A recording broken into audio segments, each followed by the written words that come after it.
Revolution Radio proudly presents live from Phoenix, Arizona, the Truth Denied Talk Radio with host Roxy Lopez. Join us here for topics you won't hear about on mainstream news, such as chemtrails, GMOs, nutrition, and conspiracy facts regarding your personal sovereignty. Humanity is 7 billion strong. We are the majority. And now, live from the Valley of the Sun, your host, Roxy Lopez. Hey, and we're live. And I just have to say, yes, it's Roxy Lopez. Yes, it's still me. And it is November 12th. I was just listening to the show before me, Sean Morton. He's so informative, isn't he? I just had to sit and listen and throw some pot shots at him in the Skype window and everything. But it's kind of fun. Hey, I've got to catch you guys up on a couple of things. First of all, you need to go to www.spreaker.com. That's spelled like speaker with a R, Spreaker. Spreaker.com. This is how we're going to manage. Just hit like, and we're going for the old iHeart, here at Revolution Radio. So this is our affiliation and casting from iHeartRadio. And we need 500 followers. That should not be hard to do. And again, we'll throw this into the chat room a couple of times during the show. If you could just click it and basically like it, join it. And that's the path to iHeart for Revolution Radio. I know a lot of you listeners would be totally thrilled if we get the gig. And we're almost there. So if you could do that for me, Spreaker.com. And the link is there in the chat room. Thomas will put it in there. Good evening, everyone. It's a windy day here in Arizona. Don't know what's going on. Strange weather. It's so much so that people around me even noticed. Some calls I had to make locally here today actually mentioned it because it's bizarre. The weather got very warm again. It went up like 15 degrees, and we've got these heavy-duty winds, and we don't know what's causing them. We have no idea. Thomas, you just added 919. I just hung up on him. I'm sorry. Okay, no problem. And sorry if that was a caller. We can take callers on the second hour, but for the first hour, I have a wonderful guest. We're going to go down a path here this evening that I think is so needed and everything. But let me give you a couple of news stories very quickly here, and then we can move on. It took 20-something programmers a couple of nights to come up with an Obamacare website and alternative. Do not be confused by this. I'll give you the link to this story. I know that we've been following this for quite some time because it's such a debacle, and it goes to show you, oh my gosh, what is going on in America kind of thing, you know what I'm saying? Who knows? But this is really interesting. It took them, again, 20-something programmers, a couple of nights to come up, to build from scratch an Obamacare website alternative. But what's interesting about this, by the way, it's called thehealthsherpa.com. Thehealthsherpa.com. Don't know what it means. And you can go there and take a look at it. And the website that addressed the biggest problems from the glitch-ridden healthcare.gov, that nobody can seem to sign up for a plan. And it's quite interesting because you cannot use this website that these guys built in 2 nights. You can't use it to actually sign up for Obamacare. But what you can do, what they did, is they put this together so that you can shop plans. And actually, apparently, a few people have actually found their plans, signed up for their plans, which, by the way, when you sign up for a plan, that makes you in compliance with the health care laws in the country that began supposedly on October 1st, 2013. I find it very interesting.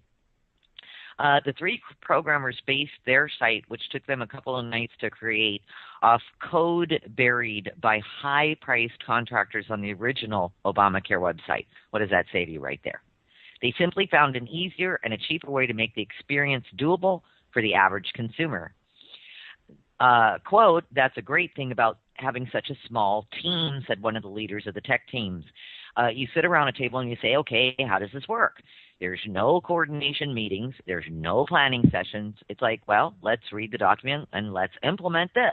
The programmers even added a feature, get this, to help users calculate whether they're eligible for tax subsidies under the new health care law. The subsidy calculation is fairly complicated, but it wasn't too bad on the other side, if you can get to it, because as we all know, the government health care site is not really working. It's important to note that you can't actually enroll in Obamacare through the healthsherpa.com, and it doesn't perform every function that healthcare.gov was designed to perform but doesn't. I have to just laugh. Is this hilarious to anybody? Is this just a debacle? Okay, still, the site does offer contact information for health insurance providers, which means someone could sign up without ever having to use the healthcare.gov website. So basically, it's a workaround. You can go, you never even have to log into the healthcare.gov website. I'm going to look into this story a little bit more. I want to find out what their security codes on it. As you know, there were over 17 security breaches on the healthcare.gov website. Purposeful? Yeah, I think so. I don't think that was an oversight. And how long and how many millions of dollars did it take? Took these guys 2 nights to build a site that you can actually go to, look at all the health providers that are within compliance of the new healthcare laws, sign up, and you're done. For those of you who want to play the game. For me, I don't want to play the game, so we'll just have to see what happens there. Anyway, welcome to the show. We have a great guest this evening. A lot of you have written in already and are excited to hear what Suzanne Taylor has to say. You know, she's a producer, writer, and networker. She produces projects and events so that self-aware thinking individuals have opportunities to engage and to further the consciousness shift sweeping through humanity. This is important stuff. She's made 2 documentaries, Crop Circle's Quest for Truth, and, of course, What on Earth Inside the Crop Circle Mystery, which I have. Suzanne sent it to me last year, and I absolutely love it. The photography in it is amazing. If you want to pick it up, there are a couple of websites that you can go to. One of them is cropcirclemovie.com. You might want to check that out. I put all the links into the chat room, and I will continue to do that throughout the evening. I just really look forward to the topic that Suzanne, of course, chose for this evening. And, of course, the topic is New World View, Here We Come. You know, that's what I love about Suzanne. She's enthusiastic. Okay? In other words, we have so much change that needs to happen in the world. We're going to discuss what that change is. We're going to discuss it even on an individual level for each and every person so that you can see through your own eyes what we're dealing with here.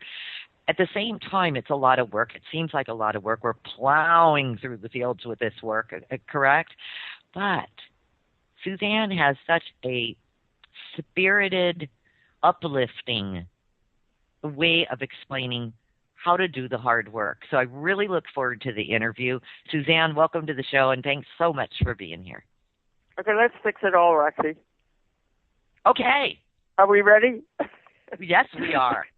Come on, I got all this enthusiasm, so I don't know. I don't know why the world is so crazy.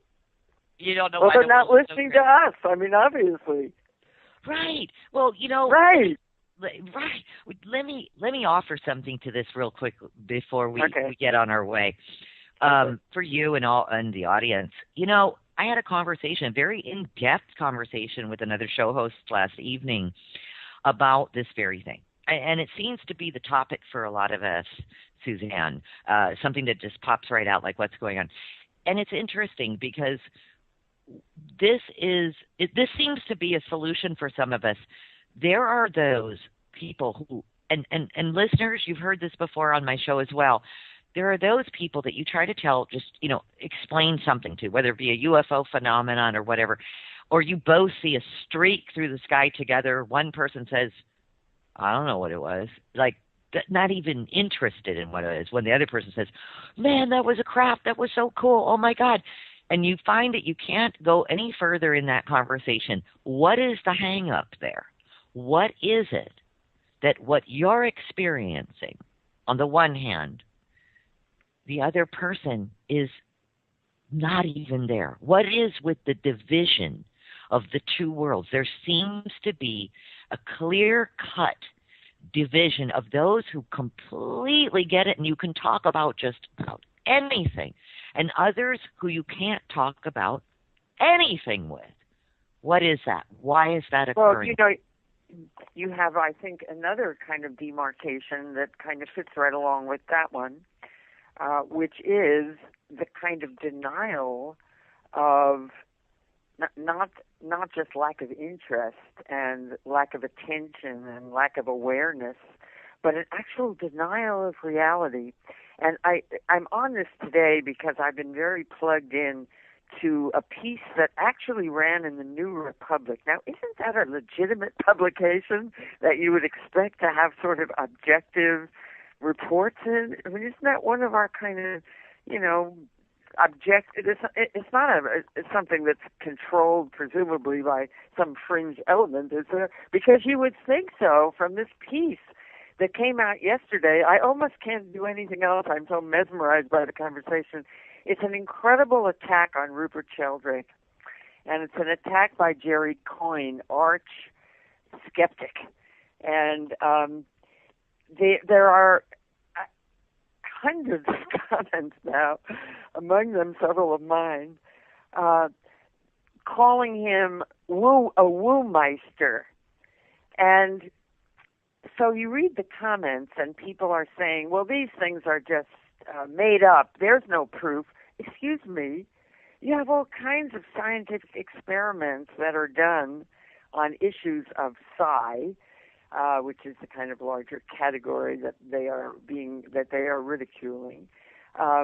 You have serious scientists. I mean, Russell Targ, for instance, is the person who was in charge of the lab at Stanford Research Institute for, 20-some-odd years that the CIA funded to do remote viewing. Now, first of all, the CIA is not funding this because nothing's happening, but Russell is a physicist, and he's a serious scientist, and he's not doing woo. When you do, one of the categories is remote viewing, and they got incredible results from some people who are very sensitive. Not everyone is, very talented in this category, just like all categories, but there are some people who can quiet their minds, let pictures emerge, and they really can see things that are elsewhere. And because of that, that's why the CIA funded this. Russell has a whole other category in his interest in psi, and his current book is The Reality of Psi, A Physicist Tells You It, or some such. I can't remember the exact subtitle. But, a lot of those kinds of things, they do, it's numbers. You have a subject, and you put them through trials. Well, if chance is 50-50, and the trial goes 75-25, that's your statistical evidence. That's science. It's good science. So that's a long kind of background to authenticate my criticism of this terrible piece, and then many of the people commenting. But of course, it brings out, the minute you put up something so specious, we love Rupert Sheldrake. We don't want him attacked. And, I'm thinking, God, we should never even get on there. We should just let it be. We, meaning people who are thinking rationally. Except you can't stand it. It's just too horrible. And so if you go on here, it's just an idiotic exchange at the level of the defenders of the piece, who just deny that there is any science. No, show me the science. Okay, well, here it is, and then people will post URLs. No, that's just a bunch of junk. What do you do with this? What do you do in a world where you've got the people who are not paying attention because their parameters are closed down and they are we might say unconscious, and then you have the others who are just denying reality as it is to prove specious points. What are we going to do with these people, Roxy? Well, I can answer a little bit about that. What you're describing, as far as this gentleman's, all these comments that are coming through and prove it, and then people try to explain it and they shut them down. This is across the board. This is happening all over social media networks. This is happening on YouTube. This is happening on Facebook.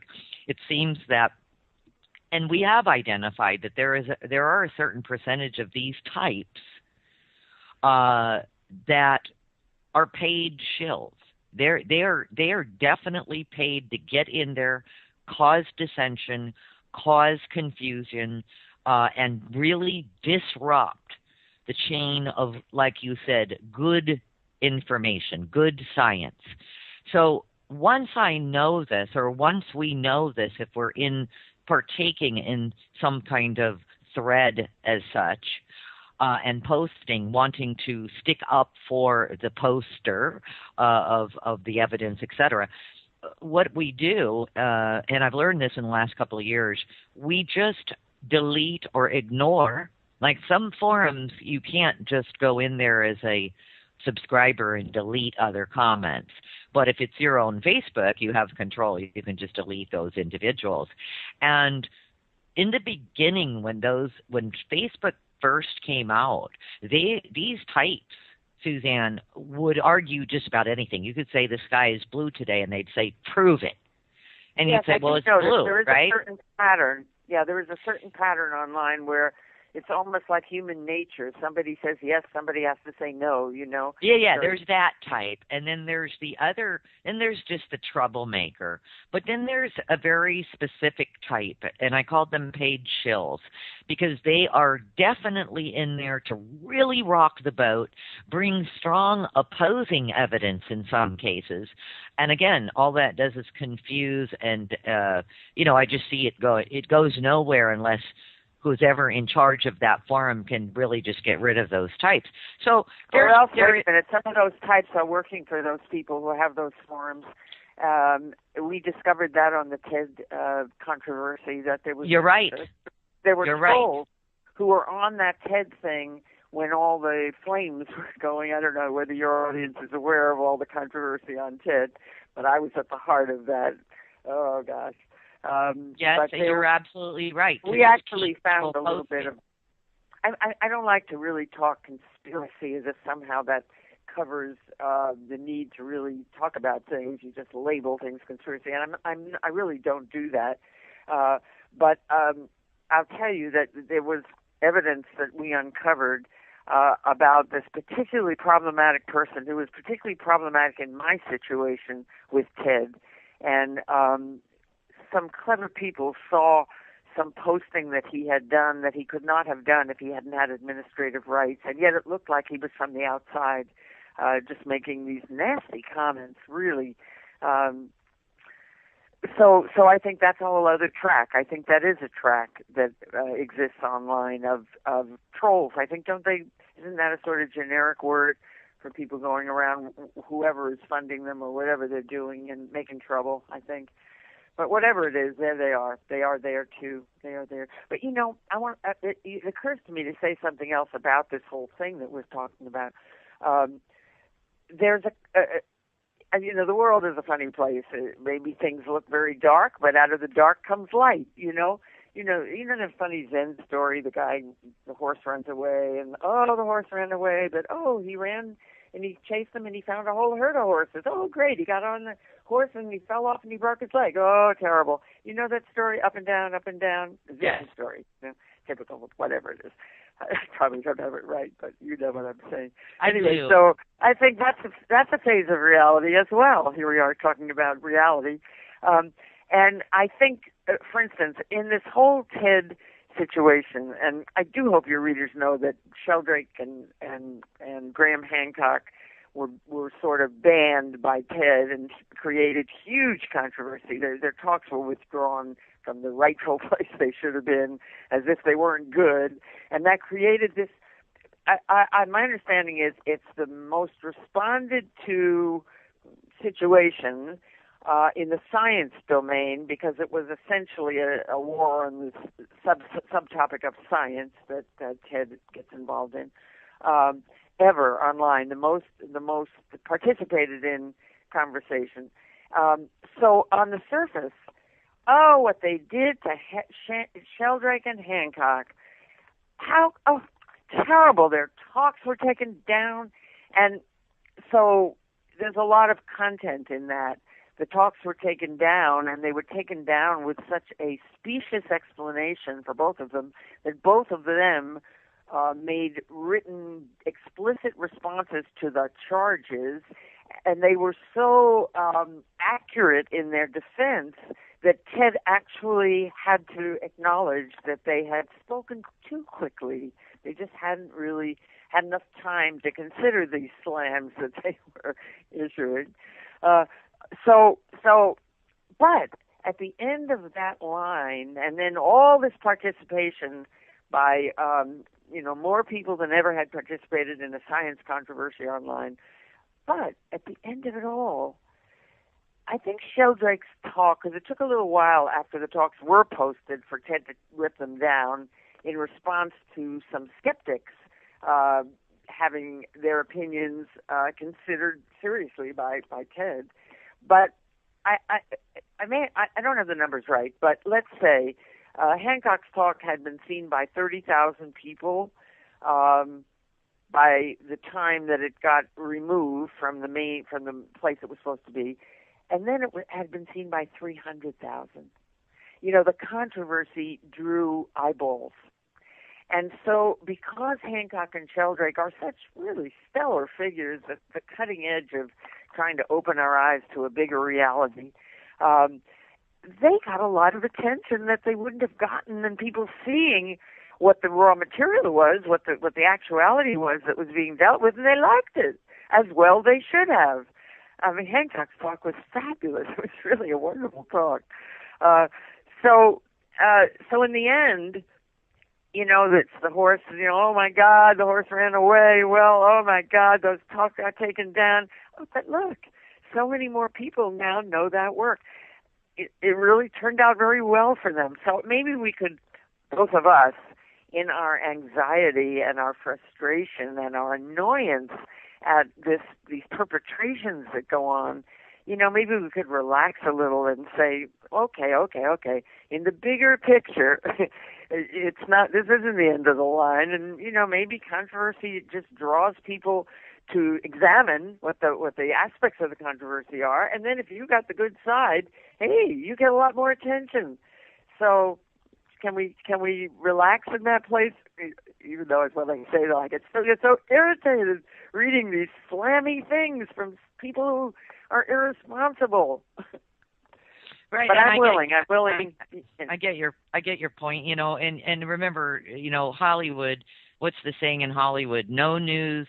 Is any bad publicity news. is good publicity. Any that's publicity, whether right. it's good or bad.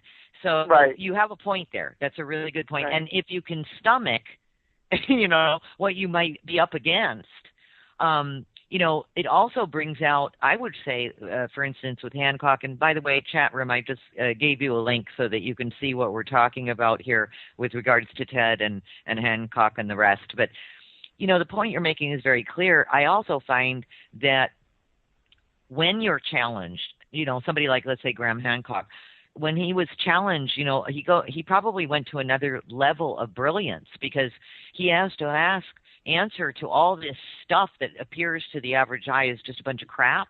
But in the end, if he gives precise answers to everything and continues to point to the evidence, if you will, at the end of the day, I think you just made a great point.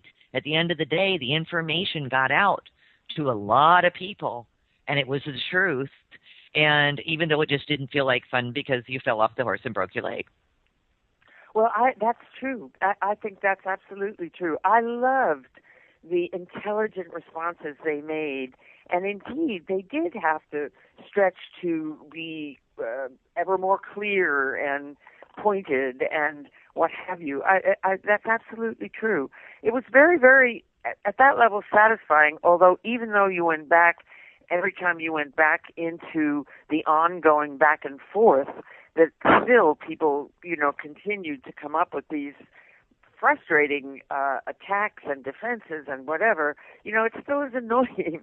That's part of human nature too, I guess, to, just not like it when people are not being responsible and kind, I don't like it at all. And I'm sure you don't. Yeah. I mean, who would, I mean, I guess there's this through a few rebel rousers out there that don't mind a good, stampede. I'm sure of it. But for the most part, yeah, it does. I completely agree with you. It just doesn't seem, it's kind of like the story that I opened up with about, building the new website, for Obamacare.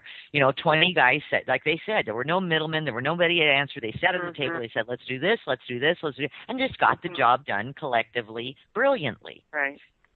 Same kind of thing. It's the same. Well, we're just bumping along. We're not going in a straight line. We kind of tack this way, then compensate, tack more the other way. I think maybe that's the way life moves along.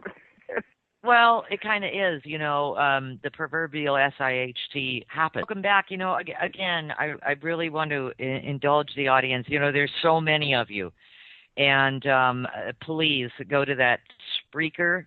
SPREAKER.com.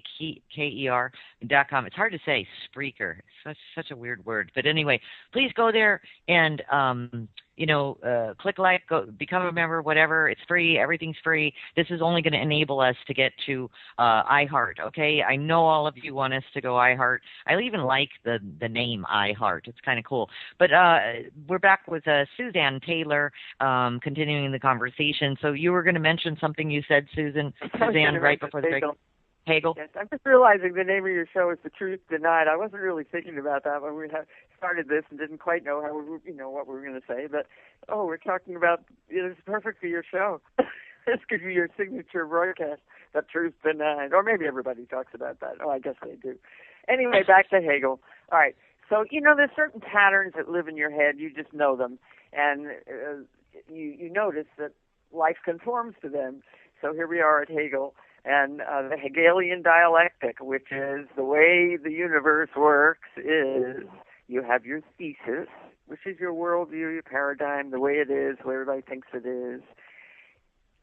It always is succeeded by the antithesis, people disagreeing, maybe going to war, fighting against the thesis, things that don't fit inside the thesis, things that are proved that are outside the realm of the thesis, but the thesis wants to hang on because that's the structure of the known reality and it doesn't bend easily.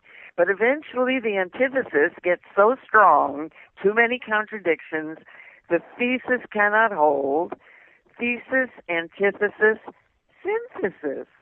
So the antithesis blends with the thesis. The contradictions get folded in so that you have a whole new perspective that incorporates the things that didn't fit as time went along. And then guess what? I mean, people who know this, but the synthesis becomes the new thesis. And then we're at it again, So that's always such a useful way, it seems to me, to understand the larger forces in play. And it's just the way of energy, the way, it just happens that way. That's, look through history, look at how change happens. So we do have a pattern like that. And I always liked also, there's a comparable in chemistry, Prigogine. Who's Prigogine? Is it chemistry? Where you have I'm limited in my knowledge, but you have like liquid. It's composed of something, and you keep introducing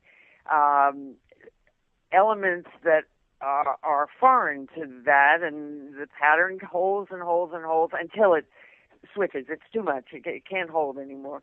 So there's something comparable in the chemical universe. I could get in real trouble since I'm not really knowing, I just know that we're sort of bare bones of what I'm talking about. But I know that is kind of the pattern of change, Things hang in the pattern that they're in until they're just too much that opposes them, that just doesn't fit in. As life goes on and we discover new things, we get smarter, our perspective gets bigger.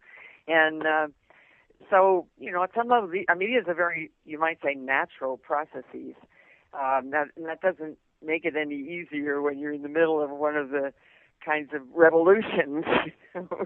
Oh, no, you're in this big process. It's okay, don't worry, you'll have a new synthesis. But in the meantime, things are shooting and it's difficult.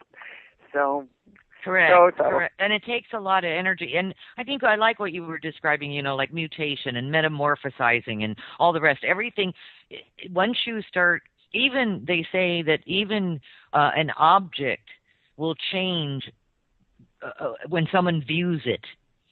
So, I mean, this subject can go really, really deep. Oh, let me yes, ask, really. Right, that right, we're all yeah, interrelated. Yeah. It's right, so, the butterfly. It's so deep. Yeah, butterfly effect. The butterfly flaps its wings in Japan, and we get a breeze. Exactly. What it's amazing. But go ahead. Well, these are sort of background to what I thought we would talk about, which is this historical progression of how our worldviews have changed. And the reason that you and I would be talking about that at all, since my entry into your show, which I've now done a few times, but rightfully so, given the kind of subject matter you deal with, is crop circles and my deep involvement in them. And the reason that I was so drawn to become so enmeshed and put so much energy into what I have done with this phenomenon is because of the influence that it could have on our worldview. Because we are so in need of opening our eyes to a bigger picture.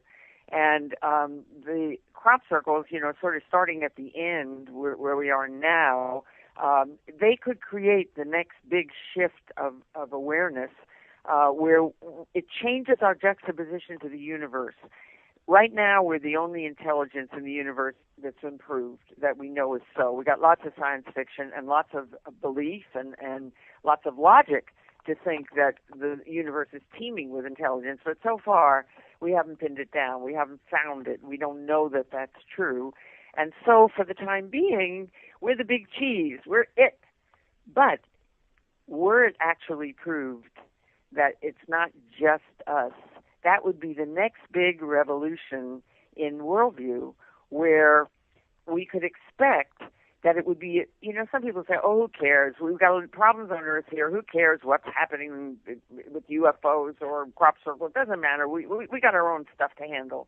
Except that the stuff we handle is in a worldview. And our worldview right now is based on money. It's based on economy. It's not based on spirit or humanitarianism or compassion. And because we are guided by essentially our greed, not so much a bad thing in that, it's the progression that we've been in and the progressions we were talking about before. The progression goes on until it can't keep going anymore. Well, the progression we're in got us, the Industrial Revolution. It got us all the goods. It got, there was a time when it really was it was important to be focused that way to get the good things we have. But then, as I guess, with everything, you get beyond where the thing works, whatever it is. And with us, we've gotten beyond where ultimate greed really can run the world.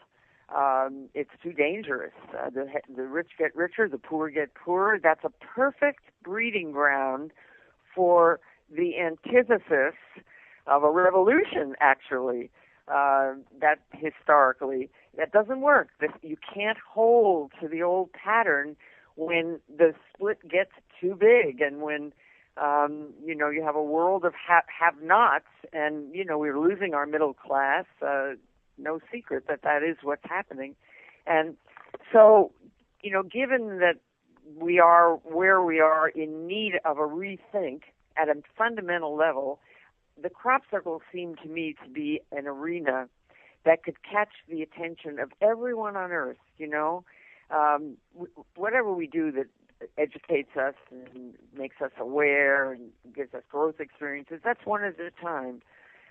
So, but I was always interested in that. That preceded my crop circles. I was always interested in all the different things that could improve our understanding. Our fundamental understanding, our consciousness understanding. And then when I discovered the crop circles, I thought, oh, wait a minute, this is wholesale. This won't change your disowned selves or your pattern of abuse as a child and all the things you need to do psychologically to help yourself, but it will change the collective idea of who we are in the universe. And so actually, that's where I thought we might go over a little history lesson of where we have come from in the great paradigm shifts, the great worldview shifts that we can point to, that kind of is the progression that we're in, where we've ended up now. So, yes, we ready for this? Yes, absolutely. Go for it. Okay. Sounds great. Sounds awesome. Okay, so we're going to talk about history, and the first thing we're going to talk about is not Darwin, excuse me, he's the second thing we're going to talk about, is Copernicus and Galileo, and those days in the 1500s. And that was the cause of a massive shift of worldview, maybe the biggest shift we've ever had, where we went from Earth at the center of the universe, fixed, stable. Everything revolved around Earth.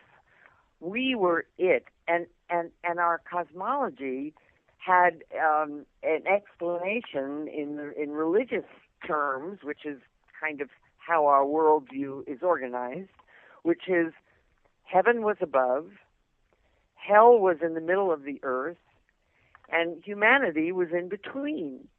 And the whole Christian cosmology really is built around that idea. And when that idea was no longer supportable, and thank you, Copernicus and Galileo, where we became less important at the center of the universe, and it changed the whole Christian story. But if you can think about the kind of the bigger story without any identification of religions, that all of a sudden going from master of everything, center of universe, everything revolving around us, you can just see the radical difference when we became less significant. And there were other planets. We weren't the only planet. And the sun was the big cheese, not the Earth. And everybody's thinking had to change about what being human was. And most particularly, you get the picture most graphically in the Christian picture, but that was a major picture for us. And I think the Muslim picture was also in that sort of configuration way back when. So this was really the major shift that started the whole, changing our juxtaposition to the universe, the big picture. And I like the idea of worldview, by the way. The word paradigm is the more familiar the word we've been using longer, I think. I think worldview has come in more recently. But I wanted to read you something. One of my favorite geniuses was John Mack, the Harvard professor who got into difficulty with Harvard when he became interested in people who said they'd had abduction experiences. And he was initially studying them to see what the pathology was. And when he discovered there wasn't any pathology, he got very interested. And he was a very amazing human being, a very charismatic, very powerful, very smart, and very lovely human being. And he had a many years-long war with Harvard, which tried to dismiss him for this woo that he was into. And ultimately didn't. Ultimately, he won his case. He had tenure there, whatever. And he went on, his book, Extraterrestrials, is that the name of the book? Abduction. No, the name of the book was Abduction. It was number one on the New York Times bestseller list. And then Passport to the Cosmos, which I like even better. Those were kind of the individual people's stories. Passport to the Cosmos was him trying to make more philosophical sense out of some of the symbology and what was really going on above and beyond this person said this and that and whatever, which was fascinating. But anyway, so I got this word worldview from him. He's in my movie, One on Earth, and he was a wonderful, wonderful ally who in England probably looked the wrong way when he was crossing the street and got hit by a drunk driver. They drive on the wrong side of the street, and if you're not paying attention, you're not expecting cars to come. But at any rate, the guy was drunk. And it was a great loss. It was 5 or 6 years ago. But here's John Mack. This statement he made about worldview, which I really like a lot. It's a short paragraph. I want to talk about the matter of worldview and how it works. It has always been referred to as a paradigm, and that has more of a scientific flavor. But I prefer to call it worldview because it refers to something bigger. A worldview is the way we organize reality. It's the way we believe things work. In a way, it's like an instrument of navigation. Our worldview is what holds the human psyche together. When I came to realize with that Harvard committee was that I was threatening the scientific medical worldview by which they were living. What has been the dominant worldview in our society could be called Newtonian Cartesian or anthropocentric humanism. It's a worldview that puts human being at the top of the cosmic hierarchy of intelligence. The simplest term for this is scientific materialism. In this worldview, matter and energy form the primary reality, and there is no larger intelligence in the cosmos. The principal method of study is objective reality, which separates the investigator from the matter that is being investigated. And, you could go on from there. But that's where we are. Our worldview now is Newtonian Cartesian. It's a mechanistic worldview. It's as if we can explain everything by physics and forces that in fact, consciousness is left out. And, this is a huge cusp that we're on now with the thesis, the antithesis. We need a new synthesis where we incorporate the non-local reality, the actuality of connections, quantum in our quantum world that we've now actually scientifically had evidence of, that we do live in a world where there's non-local reality, where psychic things can be real things, where some people can see beyond this objective scientific materialism, which is economic actually. And we've got to get a new worldview that takes that into cognizance, because the worldview is still operating through this lens where everything's objective, and that's the place where, money is the god. So, this is a huge, challenging time that we're in, of hopefully really being ready to, make that shift over. Anyway, all my energies are, how can we do this? How can we get that shift to occur where we come into this broader understanding of the forces that govern us and that, we're subject to, and that are so much more dimensional than this simplistic idea that objective reality is all there is that's real, So I've got a quick question about that. I am. Good. Fascinating. Let me put a couple of things your way, and then I'm going to ask you the hard question, and we can talk about it. You're describing exactly, so eloquently, so amazingly. It's so interesting to listen to you, because you're spot on. You're talking about reality versus perception. When you talk about the old lenses, I loved what you read when John Mack referred to holding the human psyche together. In other words, even if we want to believe certain things, it's almost like it's too much to believe. It's like we want to go there, but we don't know how to go there. And everybody's at a different pace, a different stage, and a different awareness level. So, then you've got the, amazing conversation of incorporating, the non-local reality, which, even Deepak Chopra has been talking about for a good 15 to 20 years, this non-local everything. And the quantum world, right? And the quantum world understood, completely agree. And then we're even new languages coming in the last decade, like language like the tipping point, or revolution, or quantum leap of evolution. See, these, it's all there, and it gives me goosebumps, right, just to say these words, because even our speech is changing. And, there was a time, folks, where we really did, as a worldview, as a human global community, we actually believed the earth was flat, and that if you went too far in the ocean, you fell off the edge, and it was supported by scholars, and there were paintings and photos of that cliff, that waterfall that dropped into demons and serpents, and this is where the lost ships and sunk ships had been. This was this was a belief system, a global belief system. Well, Copernicus and Galileo also were roundly castigated. I mean, they were really pariahs in many and Plato. Aspects of society. And, Galileo was put under house arrest for this radical view that, of course, he was right about. Yeah, it was considered radical, exactly. So here's my question with the, sort of wrapping that all up into a tight little, observation piece. Here's my question. Yes. In the past, when the worldview did change, when they decided we weren't the center of the universe, when they decided the sun was to use your words, the big cheese, when we found the earth was not flat, when we had a revolution in our own country, this is what I'd like to know.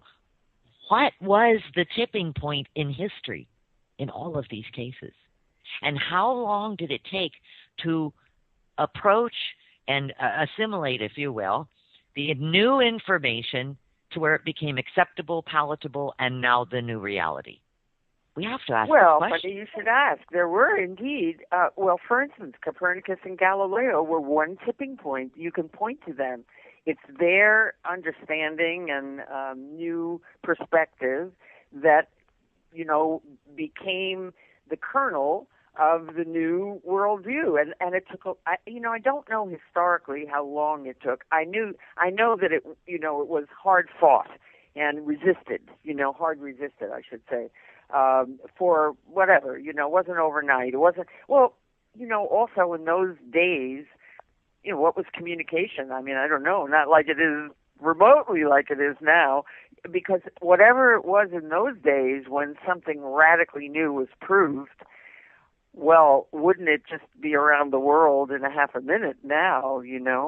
Then that's why the crop circles now. If they would ascertain, the powers that be would say, "Oh my, we've seen the evidence now. We've looked. We can't be making those.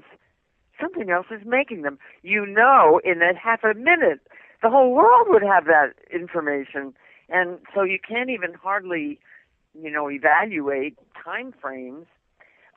Something, Roxy, I thought I would interject. There's more, like you asked that question, where are the tipping points, because the other kind of tipping points that we can say some more about, that I want to say some more about, Darwin is the next one. And then the Big Bang, or whatever that might be, Hubble and Einstein, what they kind of gave rise to, always placing the universe bigger and more to it than the simplistic mythic kind of stories. That was a mythic story before Copernicus. It was a biblical story. It was a made up kind of how could things be, not based on science at all.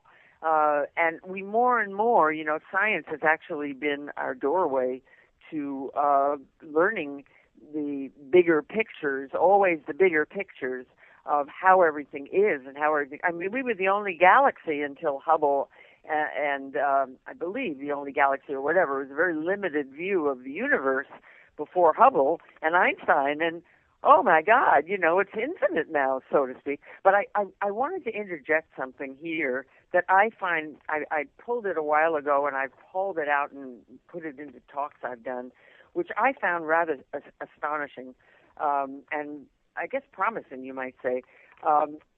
There was an issue of Time magazine. Now, pretty straight, right? I mean, hopefully objective and straight, but not the paragon of consciousness, But here they did an issue with a cover story in March of 2008, and the cover story was 10 ideas that are changing the world, and it wasn't the ideas so much, but the editorial that they wrote about it that just knocked me out. And so this is from the magazine's editorial, just a few lines. Ideas change the world. The power of a new idea is the engine that transforms the way we live and think. Our country was founded on one. It was almost 50 years ago that the philosopher Thomas Kuhn coined the term paradigm shift, the moment when our worldview fundamentally changes because of a new idea, as when people understood the sun does not revolve around the earth, or that climate change is altering the way we would all have to live. Now, this is Time magazine, kind of like middle of the road or, whatever. I mean, talking consciousness, really. And then there's more. Yes, you want to hear a little more? This is sure. That was the editorial for the whole magazine, which was the cover story of 10. I'm curious about what the 10 ideas were that changed the world. Well, you'd have to go back and look them up in Time magazine. I will. 2008. But here's from the introduction to the article about the 10 ideas, and it's more of what they were talking about in the editorial. The defining challenge of the 21st century will be to face the reality that humanity shares a common fate on a crowded planet. We have reached the beginning of the century with 6.6 billion people living in an interconnected global economy producing an astounding $60 trillion of output each year. Human beings fill every ecological niche on the planet, from the icy tundra to the tropical rainforest to the deserts. In some locations, societies have outstripped the carrying capacity of the land, resulting in chronic hunger, blah, blah, blah, problems. We are, in short, in one another's faces as never before, crowded into an interconnected society of global trade, migration, ideas, and yes, risk of pandemic diseases, terrorism, refugee movements, conflict. We also face a momentous choice. Continue on our current course, and the world is likely to experience growing conflicts between haves and have-nots, intensifying environmental catastrophes and downturns in living standards caused by interlocking crises of energy, water, food, violent conflict. Yet for a small annual investment of world income, undertaken cooperatively across the world, our generation can harness new technologies for clean energy, reliable food supplies, disease control, the end of extreme poverty. That's why the idea that has the greatest potential to change the world is simply this. So, aside from the individual ideas, we need this. By overcoming cynicism, ending our misguided view of the world as an enduring struggle of us versus them, and instead seeking global solutions, we actually have the power to save the world for all, today and in the future. Whether we end up fighting with one another or whether we work together to confront common threads, our fate, our common wealth is in our hands. Well, you don't usually get that so much in the world conversation. I mean, I'm always, aware that we're talking about how do we handle this? How do we handle that? I mean, global warming, it's an issue. Oh, it's a massive issue. But the idea that's running us, we don't talk about that. So that's why I thought, 2008, Time magazine, they stated it so beautifully. Didn't form the basis for what went on to be the prevailing conversation. It amazes me that we don't have this conversation more. Right. Well, it takes courage, and what an incredible conversation we're having with Suzanne Taylor. I really like it. It's the conversation is just expanding. Hope you guys are all enjoying it as well. You got any questions? Drop them in the chat room. We'll be glad to take a look at them. I do want to mention, thank you very much. Revolution Radio is listener supported, and we thank you for that. If you can continue to keep us on the air so we can continue the conversations that we have around the clock here at Revolution Radio. If you want to join the chat room, go ahead and go to freedomslips.com and join the chat room. It's right there when you log in and join, meet some new people, etc. Also, if you could, we dropped a couple of times a link in there for Spreaker.com. If you could join that and pass that along, post that to your Facebook walls, etc. That'll really help us out as well. We're trying to go to iHeart, and so again, I'm sorry. I know that I've repeated this several times on the show already, but I need you to do that. I need you to go to Spreaker, like speaker with an R.com. And also, if you could pass this on to all your friends, I believe we only need 500. So, I mean, it's not like it's costing you anything. You know what I mean? It's free. We need you to do this. Can you do this for me, please? And if you do it, if you write me at info@thetruthDenied.com, write me and tell me you did it. Tell me you joined, and I'll think of something nice to do for you. How's that? I can't give you any money because I don't have any, but I'll think of something real nice to do for you. Okay. Anyway, hey, I could send one of my DVDs, Roxy. Hey, Make a contest. I'll send my want DVD. To do that? A contest? Hey, you make it up, and I got a lot of DVDs. So okay, what on earth? Oh wow, okay. You know, this is live. Okay, wow. Oh, I don't know. Okay. Well, you have to make it up. You know, we can't do it. I don't think we can negotiate it here. It's something new. Thank you. Okay, listen. You want to get a free DVD? I mean, and I've got it. I've got the free DVD, and it's fabulous. So let's think of a way. I guess, you know, people post this on all your Facebook walls, pass it on to all your friends, and we're going to figure out a way.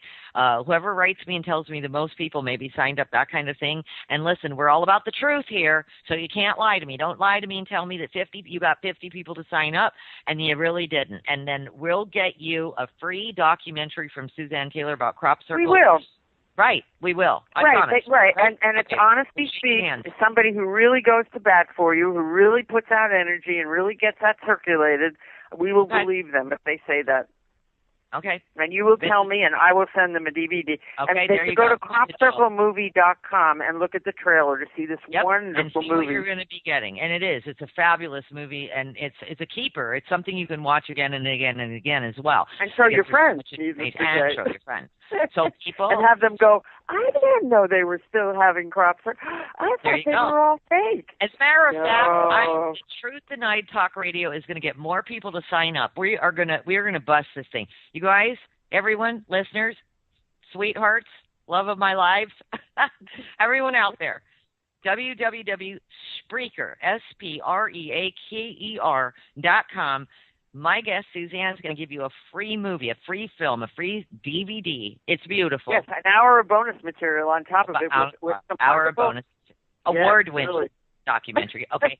And then I am also going to contribute something too, but I can't think of what I'm going to do at this very moment. Like I said, just to be clear, it's not money, but I'm going to do something. And you guys go sign up and give me the numbers throughout the show. If you guys can put in the chat room how many people have signed up, because when you go to Spreaker.com, it tells you how many people are following, how many people are there right now. So give me some numbers, some input. And everybody, I'm telling you, please do it for me, do it for us, do it for Revolution Radio, and do it. We're going to go to iHeart for crying out loud. We're going to expand the audience. You're going to meet lots more new people. Anyway, so there you go. We're doing something. Change. We were talking about the subject of change and evolution, evolving. We're talking about history here, and I just have to throw this out there too. Do you think that change happens, Suzanne, because what we create, it becomes out of necessity, out of a need, and then usually, yeah. Okay, definitely. I mean, the way we are now, you know. Well, maybe that's why, well, certainly. And one more question from the past hour. All right. Hey, look at this. Revolution Radio Studio A plays 452 followers, 52. Okay, we've got 52 followers in there. Sorry, Suzanne. And I want to see that number. I want to see it doubled by the time we get off. You guys help me out here. Let's get that number doubled. This is ridiculous. We have thousands and thousands of listeners. You guys go to www, do it for us, do it for Revolution, and do it because we're going to iHeart. And we can't go to iHeart until we get 500 followers on here. So it's www.Spreaker, SPREAKER.com. And I'm going to keep saying I can't wait to hang up and go and do it. I know, right? And see, Suzanne's going to do it too. All right. So, here's my other question, because we kind of mentioned this, we rolled around this in the first hour when we talk about tipping point and consciousness and incorporating, non-local reality and all the rest of the quantum world. And we mentioned, or you mentioned, the powers that be. And I have a question for us all. Are they really the powers that be?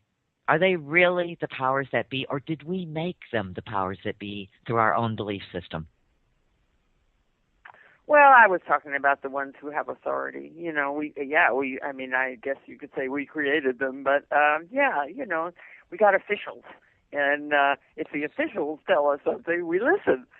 Sometimes stupid things they tell us, but if they told us that it has been ascertained that crop circles are not being made by human beings, I don't. They wouldn't say that unless they were damn sure. Right. And and I always picture contact in headlines across the world, just that idea and how powerfully and transformative, and how that once again just changes the fundamentals, and I don't know what's going on with. Definitely, this isn't junk. There's this whole UFO world. They're unidentified. What are they? There's a significant number that you can't pin down as being us. What's going on, But there are huge questions, of course, about all of that, including crop circles, like how with the incredible distances and how far away we are from anything, looks like they're, right up a stone's throw away, but when you get into the numbers of how far away everything is in the universe, even the closest things to us, and how impossible the idea is under anything we understand now to contact each other. But then again, what's coming down the pike in the scientific world, that wormholes and what have you, that will be or other dimensions. I think about other dimensions, not so much other planets or solar systems or whatever, and traveling between them. But I think about other dimensions as, well, you're kind of moving into that non-local reality kind of situation where what's going on there, are there really other worlds that exist in other dimensions? I very much like Graham Hancock and what he talks about cave paintings.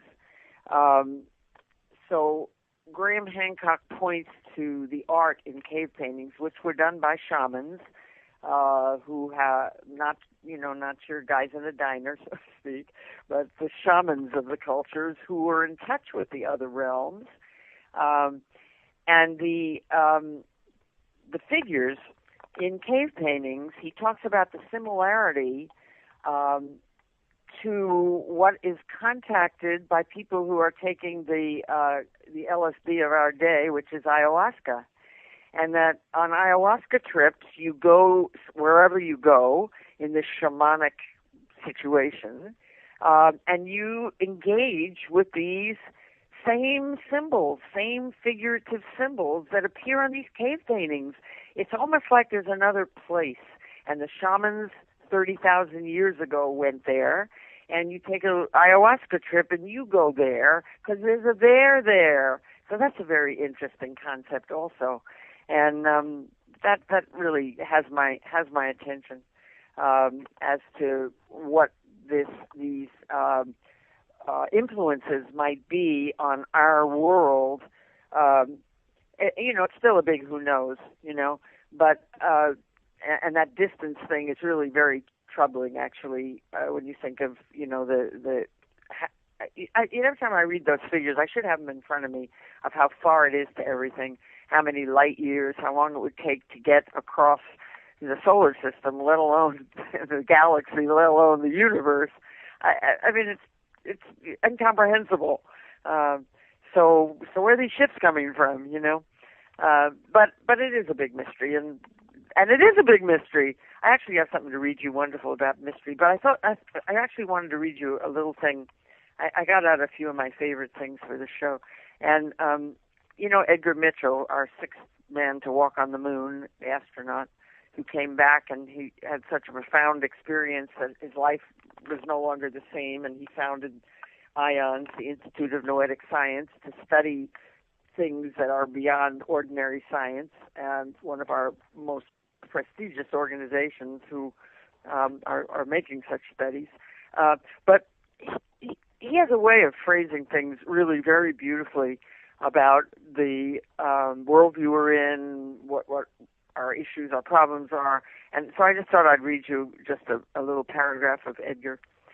He says, humankind's next phase of evolution will be more an evolution in thought, knowledge, spirituality, and consciousness than one involving our biology or physiology. It will likely be an evolution in consciousness triggered by research involving dramatic change in perceptions, values, beliefs, and attitudes, and a profound resultant shift in human behavior.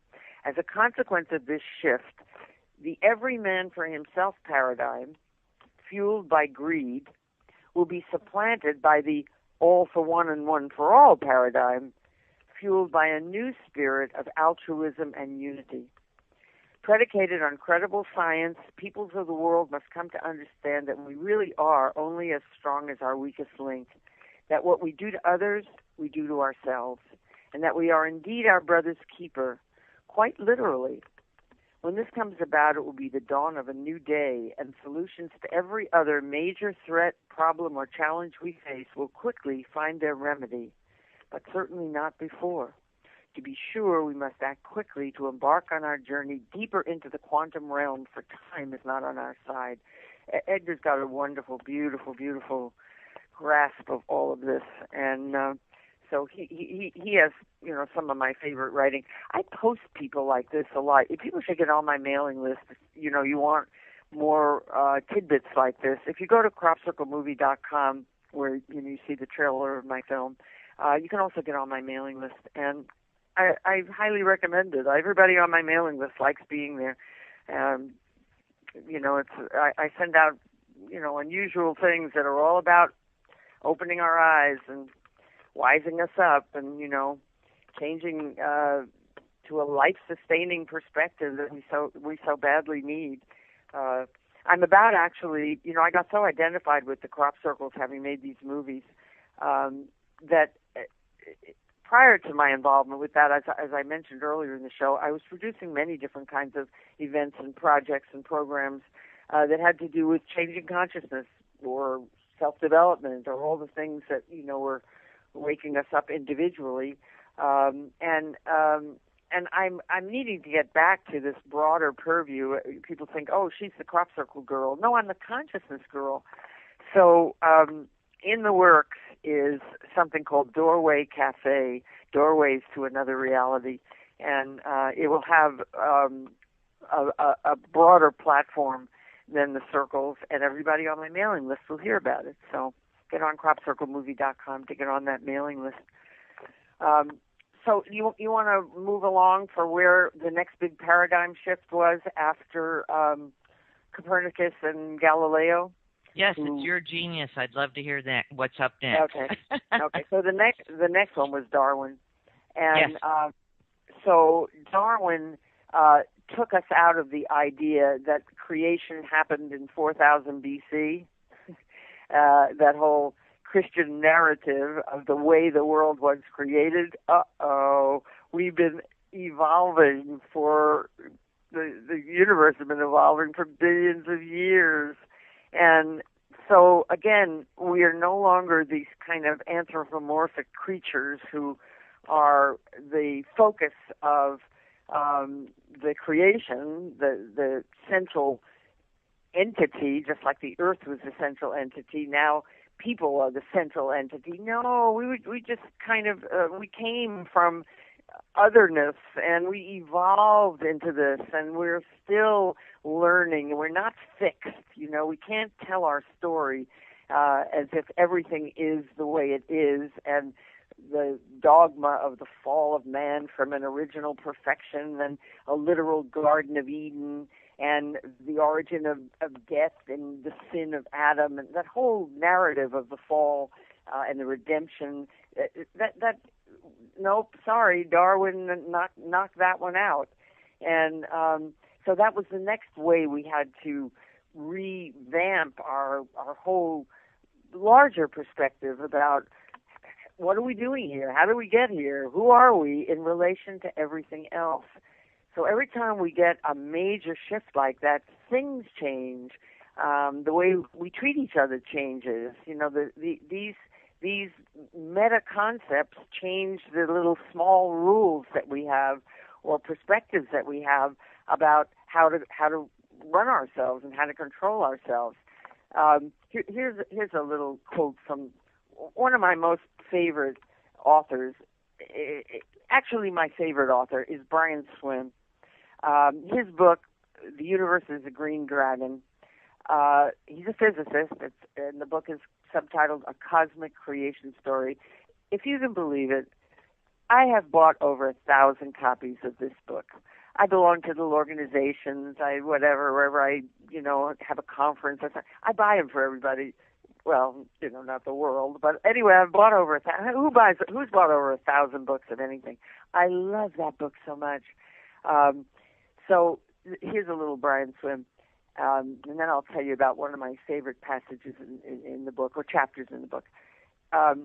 He says, perhaps the greatest gift Darwin gave to humanity was the opportunity to see in all of life an ongoing, intelligent, creative drama.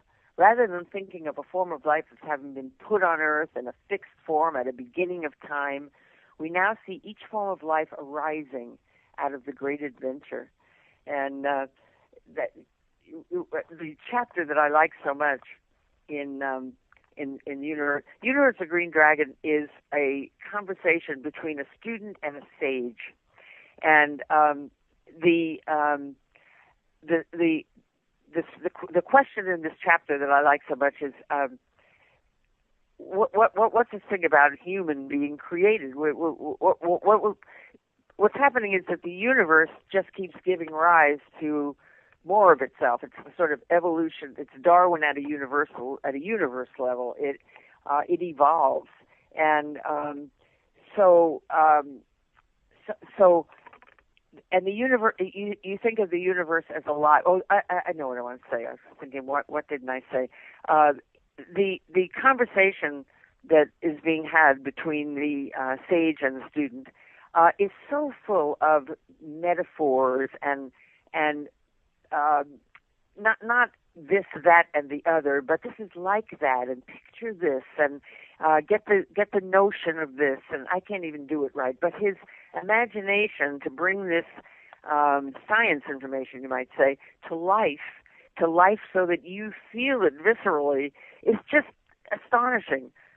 So he has a chapter called Evil from Cosmic Risk, and it's where the universe created human. So here's the universe meaning Earth, because that's all we know. That's what we specifically know. So here we are. Animals have been created. There's no humans yet. And the universe is an intelligence. This is this Gaian emergent universe. We are the stardust. We've still got those atoms in us from the very beginning. So here we are at the edge of creation. No humans, got animals, and so now we're going to get human. But the universe took a risk in creating human. There was an advantage and a risk. So the advantage was that it could finally have something to appreciate itself. Animals could not appreciate the creation. They were instinctive creatures. But humans could be in awe and wonder and appreciation and noticing and being aware. But the risk, evil from cosmic risk, the risk in creating human was that it created a creature that could destroy itself, that had the power to turn on the creation, that had independent autonomy. And, that's just a kind of a interesting way to hold this. This is metaphorical. It's not objective science, but I love thinking of it that way, that when human came along, and then Brian Swimme, he's so charismatic, both as a person when he speaks and teaches, and also reading the book. What you get, not only this objective sort of picture of human being the appreciator and the potential creator, but you also get the tremendous responsibility that put in human hands. We no longer have this billions of year evolutionary minutely slow process of change, human has taken over. We are genetically doing things. We are modifying. We are in charge, at least here on our planet, of the way it evolves. Not everything. We can't control everything, but there's for many intents and purposes, we could say there's no more evolution the way evolution gave rise to human speciation. Whatever, it does not seem to be the story anymore because of how capable we are, because of how able we are to run the show. And with that responsibility, it is responsibility. It's like, oh, we are so privileged to have this capacity and be aware that, it's up to us to make this world work now. Animals didn't have to worry about that, They got the free ride. But for us, whoa, it is in our lap, and we can louse it up, we can destroy it. So I think, these are hugely helpful metaphors, I think, for how we think collectively and for inspiring us to think properly and, productively and healingly, all of the good stuff, I really recommend everybody read Brian Swimme, Universe is a Green Dragon. It's such an inspiration, and it's an easy little book. When I got that book, I hate to tell you how long ago, I think it was 1985. When I got that book, I started reading it, and then I went into my room, I closed the door. I've never done that with a book. And I, virtually didn't emerge for a day, a meal or two. I read the whole thing. It just so knocked me out. And then I've read it several times since, which I have not done with other books as well. Each time I read it, I have a different colored marking pen. And you should see my book. There's hardly a sentence in it that isn't highlighted in one color or another, because he writes that way. Everything he writes is just so inspirational and quotable and whatever. So here we are. Now, do we want to move along from Darwin to the next big part? Please.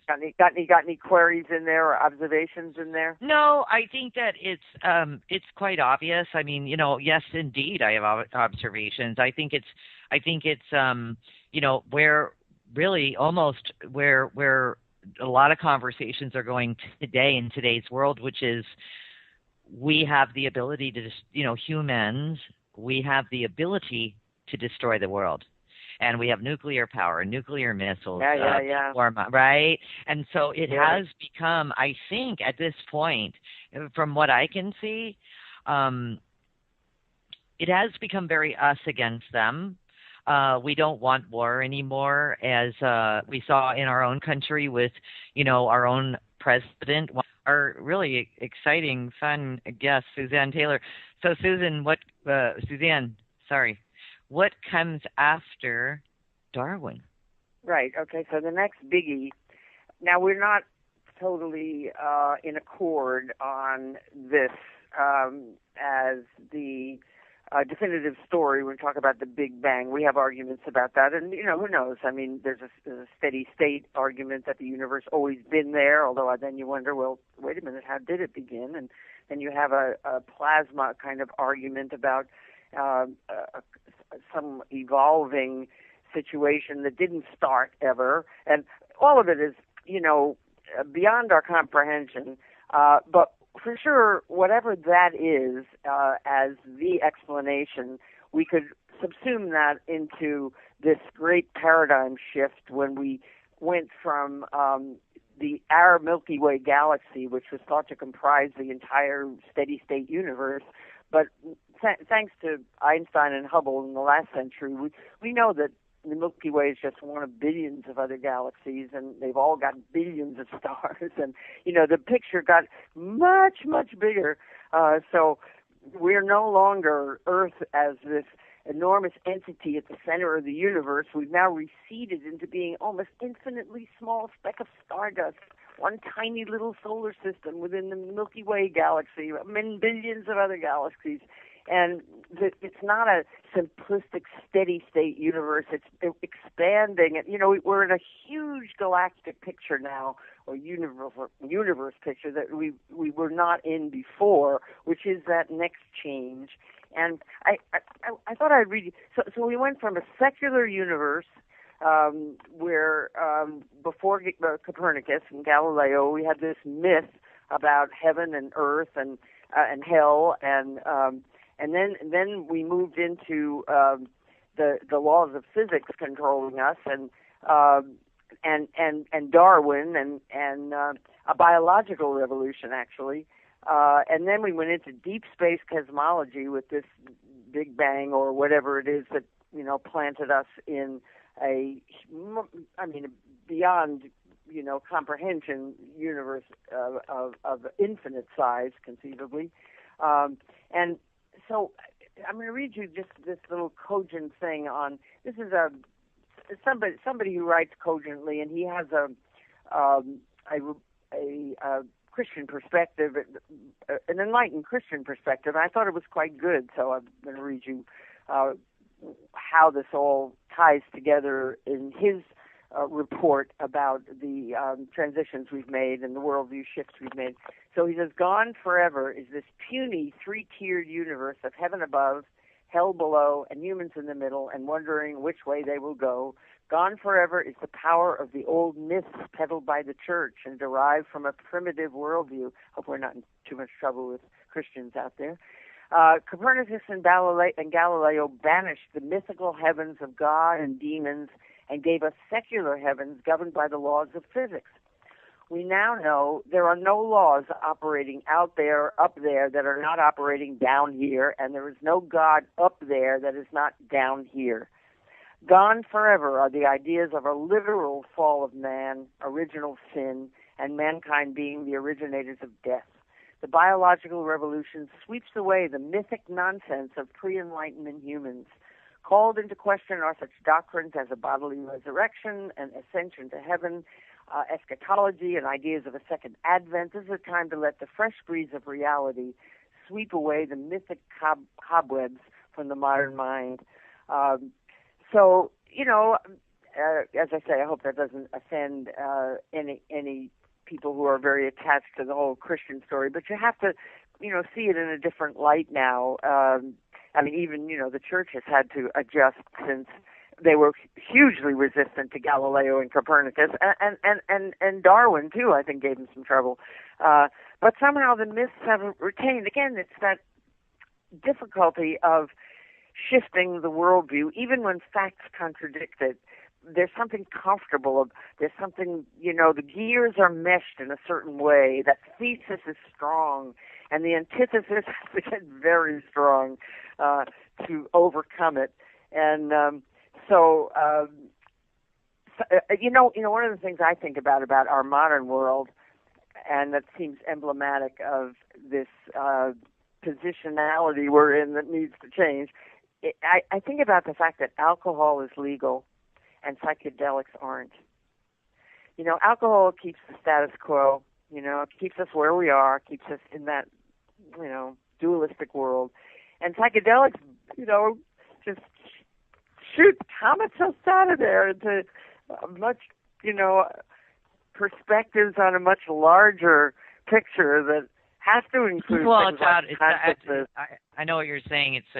It's out of body. It takes we're no longer in this little... I know a few people that when they drink a little too much, they actually go out of body too. But it's a different. I'm actually tongue-in-cheeking it, but I understand what you're saying. But the indigenous tribes also use peyote and a number of other things too.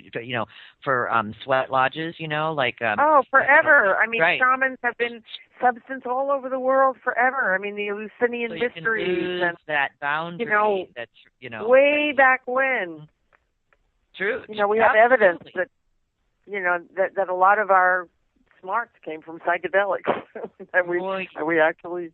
Well, and unfortunately, in all reality, unfortunately, chirping is cool, but chirping too much isn't, and so there you go. Oh, that's a whole other story, right? But no matter where you go, I mean, there's something that we haven't really brought up in tonight's topic, which I think is, and if we have, forgive me, but here we go again within everything. In other words, there's no free lunch. There's no easy road. There's no such thing as the grass is greener and decide it's going to be better. It's going to be better, because there's balance. Always balance has to come into play, which is why I think any revolution or prior to a revolution, I think that is why it's called the tipping point, because it's about ready to break, Well, I also think as well.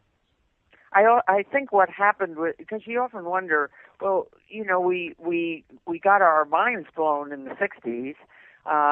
So what happened? How did those people become conservative again and back to capitalism and, money is greed and all? How did that happen? And I think it's because it was... What's your take on that?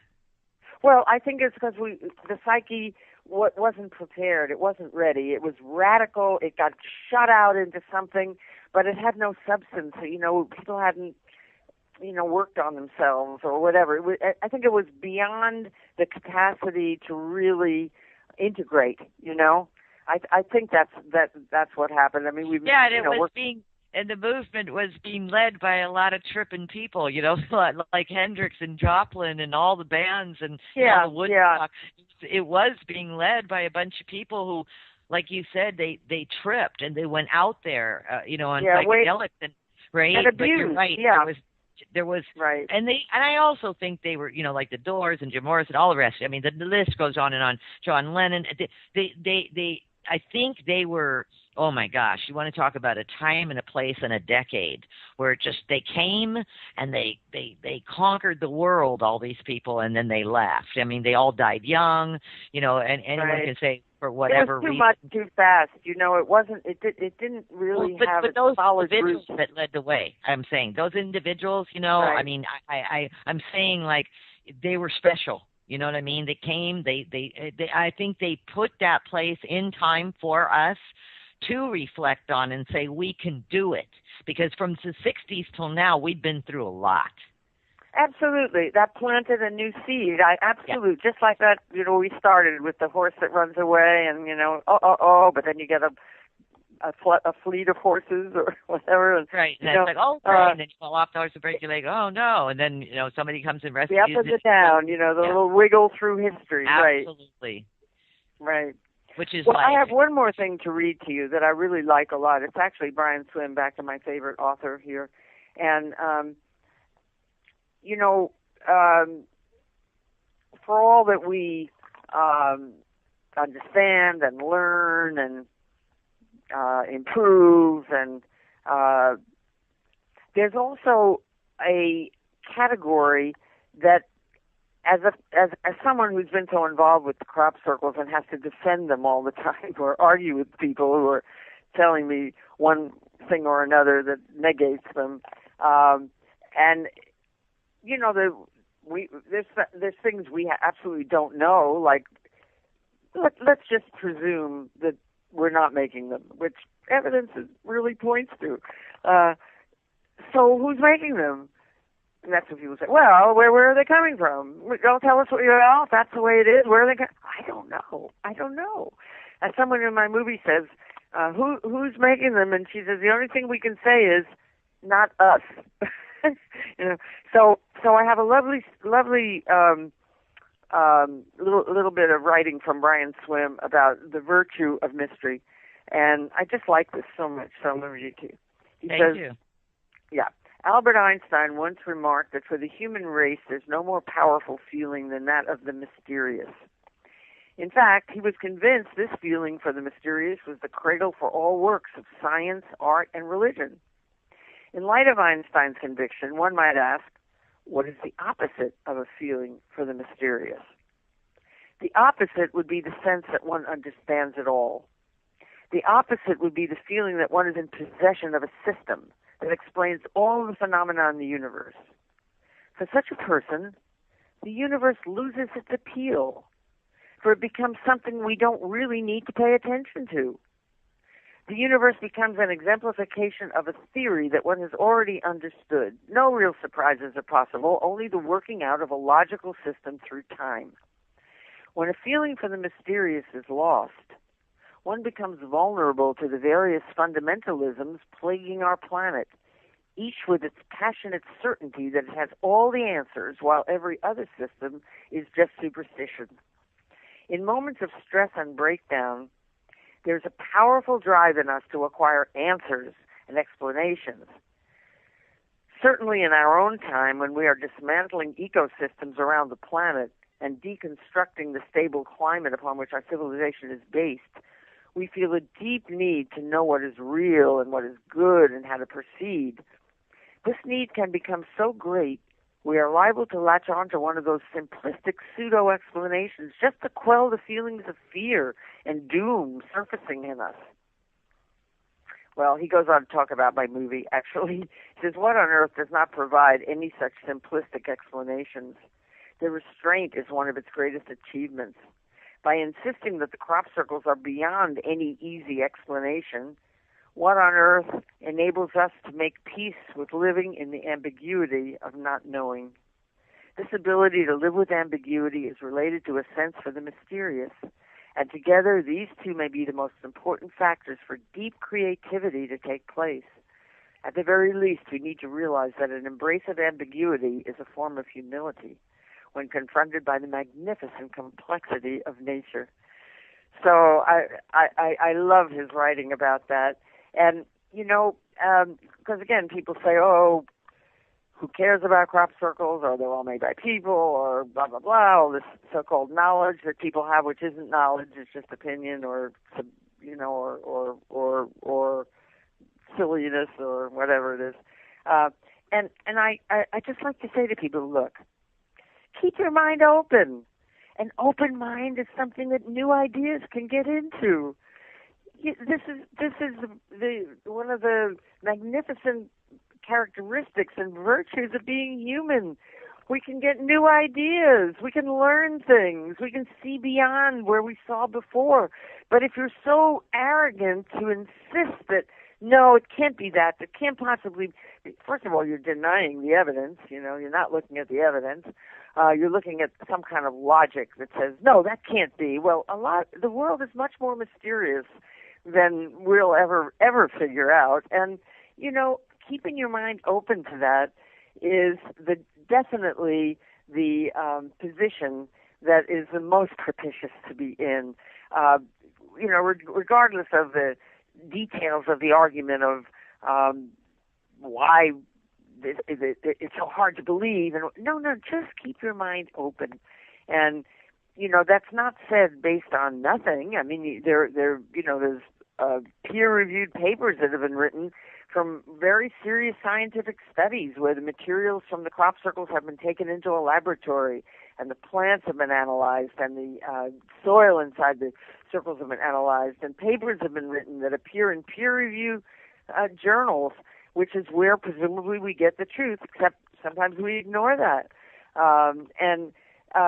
So, you know, you're not a loony bin by being curious about crop circles. You really are being much more intelligent about the result of having seen the evidence, and also putting yourself in so much better a position to be a human being, you know, to be smart, to learn things, to change the world, you know. At least one thing now, Roxy, we're not in that kind of Ozzie and Harriet naive time when the idea of changing the world was, very uninteresting to us. I mean, we know we're in trouble now. At least we know we're in trouble, you know. We know that this world is not really delivering. So, you know, there's some benefit to that. There's some virtue to that because at some level it forces us to open our minds. But the more, the better. You know, the more we are really willing to think new thoughts. I have a little thing on my blog I call Outside the Box Ideas, and I'm gonna, on my new website, my new Doorway Cafe, we'll dwell on that some. That's not quite the right word. Is Is that site open? Not yet. We're not happening yet. You have to get on my website. Let me know when it is so that I can advertise everything. No, but deep thought you're talking about, you're reminding me that I think probably the most globally fearful moment, what I'm trying to say is where all of humanity fainted, if you will, I think was with Hiroshima and Nagasaki. Definitely. A huge turning point. Yes. Yeah. I think this is where we truly became aware of the fact that we could seriously annihilate ourselves. And here's the problem with that. I just said it, that we could seriously annihilate ourselves. Yeah, that's serious now. That's not just, but it's not kind of woo-woo talk. But it's not we. It's them. Do you understand what I'm saying? That they can seriously annihilate us. So the we part of it is, I guess, what I'm trying to say, Suzanne. Well, is that I don't know about that, Roxy. But I didn't build those things. I don't know anything about atomic warfare. I don't know how to build those. I don't know. In other words, I'm just saying, listen, you hold on a second, Suzanne, because I'm making a point of your point. Yes. When you said that we become more aware. I think I'm going to disagree with you, but that's okay. We're not.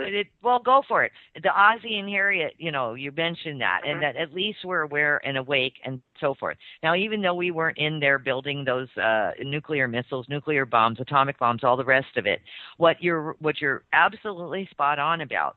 I do believe back then when Hiroshima and Nagasaki were bombed, I don't think you could blame the global network of humanity for that action that was taken without our approval. But today, in today's world, I think we're starting to use the language like noncompliance, what we will not stand for anymore, what we will not approve. Because we do have a rogue government and a rogue industrial military complex who does whatever the you-know-what they want. Well, Roxy, there's another way to hold it, though. Bring it on. That's perspectives. But the other way to hold it, the person who speaks very eloquently, particularly about what you're saying and what I'm now going to say, is Charles Eisenstein. I don't know what Sacred Economics is his book. Oh, neat. I hear he has a new book now. I'm sorry, I don't know the title. Somebody just told me he has a new book. But anyway, I was circulating a piece of his. This is what you get when you're on my mailing list. I was circulating a piece of his that I thought was very cogent, where he said there's no them, it's all us. The government is us. And if you posit it as them, you don't take responsibility for it. Look, and this is not all Charles, this is kind of, my synthesis after that. And I want to say, look, we're all in the stock market. You may not be, but almost everybody is. Everybody needs the world to do these terrible things it's doing. It needs your corporations to do well. And we're all part, because the system itself is so screwed, but we're all part of it. We are pegged in that very system. And but are we pawns in it? Are we pawns in that system? Can we break away? No, I don't think so. Break away civilizations. I mean, there's actually talk of people talking about breaking away from a system that we're enmeshed with. I mean, seriously. How do you break? Well, any individual, of course, can go off the grid or whatever they do, but it's much more propitious, I think, to think that it is in our lap and that we're all complicit at some level. Now, obviously, there are people with good hearts and bad hearts, but we are inextricably part of a system that we, as an individual, don't control and yet play our part in. All those people in Washington, we elected them, and then you've got this system that is forcing them to raise money and be beholden to their donors and whatever, but it's still all us. Wait, Charles Eisenstein writes beautifully about that, better than I described it to you, but I buy it. I like that way to think. I like that. I agree. I like that. I've used this before. There's no them. There's only us, and the accountability falls on us. Oh, believe me, I get it. Which is why. Yeah, that doesn't mean there aren't bad people and good people. No, but that's why is really perception at this point, right? You just want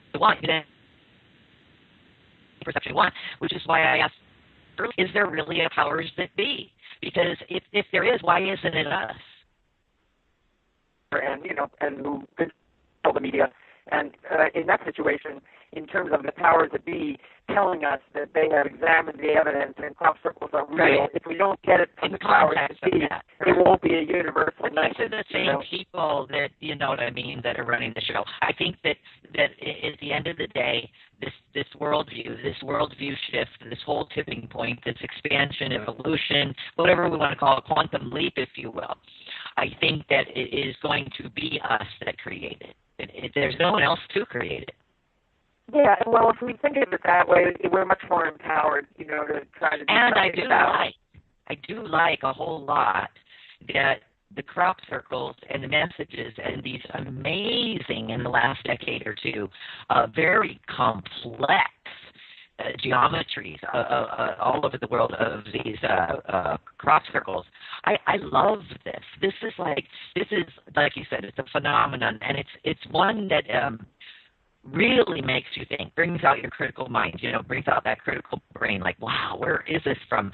And if indeed it is from them, because then now there would be a them out there. Yeah. That's a different kind of them, yeah. If it's never got a them, yeah, exactly. But if it's from them, and these are just huge messages of love, and you can do it in whatever it is, and so forth. Well, you nailed it. You nailed it already when you talked about all these different changes of worldviews all the way up to now, once we realized that we were not the only ones. Because radical. Many centuries, it's just Earth, it's just humans, etc. So now that we know we're not, we know that the odds are so against us. We can't just be it, and that we are, as you said in the show, a speck.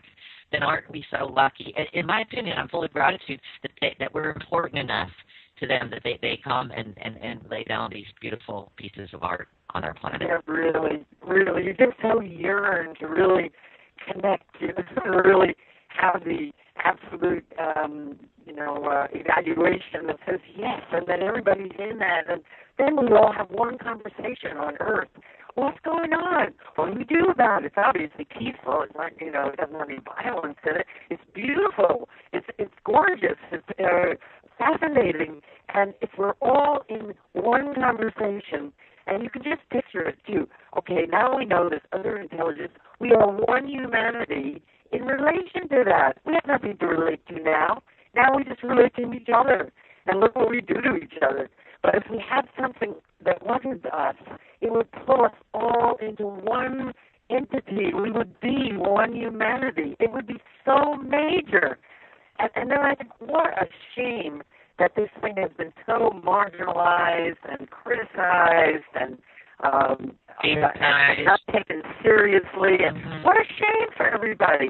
I mean, again, the whole idea of mystery and the imagination that it would open up for us, even short of knowing that it's coming from elsewhere, just wondering about it opens our minds. And then exactly. That's the point, Suzanne.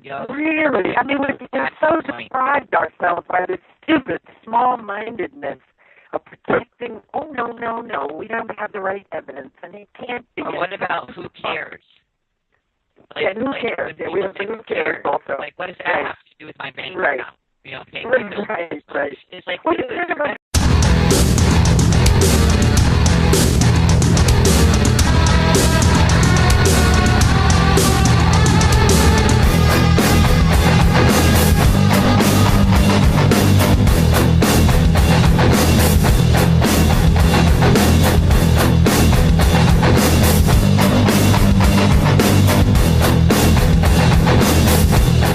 Revolution Radio proudly presents live from Phoenix, Arizona, the Truth Denied Talk Radio with host Roxy Lopez. Join us here for topics you won't hear about on mainstream news, such as chemtrails, GMOs, nutrition, and conspiracy facts regarding your personal sovereignty. Humanity is 7 billion strong. We are the majority. And now, live from the Valley of the Sun, your host, Roxy Lopez. Hey, and we're live, and I just have to say, yes, it's Roxy Lopez. Yes, it's still me, and it is November 12th. I was just listening to the show before me, Sean Martin. He's He's so informative, isn't he? I just had to sit and listen and throw some pot shots at him in the Skype window and everything. But it's kind of fun. Hey, I've got to catch you guys up on a couple of things. First of all, you need to go to www.spreaker.com. That's spelled like speaker with a R, Spreaker.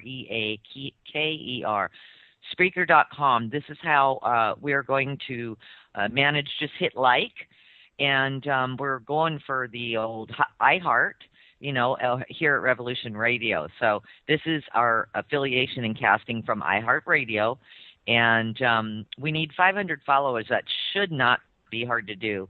And again, we'll throw this into the chat room a couple of times during the show. If you could just click it and basically like it, join it, and that's the path to iHeart for Revolution Radio. I know a lot of you listeners would be totally thrilled if we get the gig, and we're almost there. So if you could do that for me, Spreaker.com, and the link is there in the chat room. Thomas will put it in there. Good evening, everyone. It's a windy day here in Arizona. Don't know what's going on. Strange weather. It's so much so that people around me even notice. Some calls I had to make locally here today actually mentioned it because it's bizarre.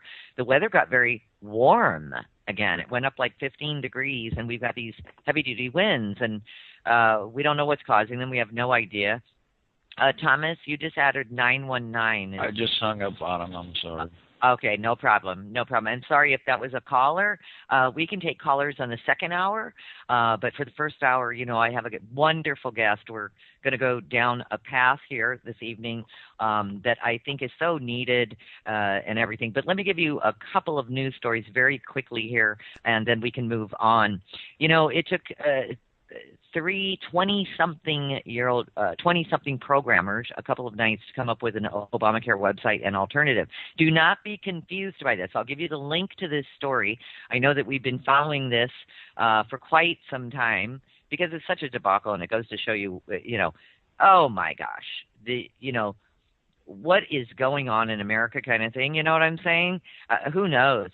But this is really interesting. You would expect to have sort of objective reports in. I mean, isn't that one of our kind of, objective? It's not it's something that's controlled presumably by some fringe element, is there? Because you would think so from this piece that came out yesterday. I almost can't do anything else. I'm so mesmerized by the conversation. It's an incredible attack on Rupert Sheldrake, and it's an attack by Jerry Coyne, arch skeptic, and there are hundreds of comments now, among them several of mine, calling him a woo-meister.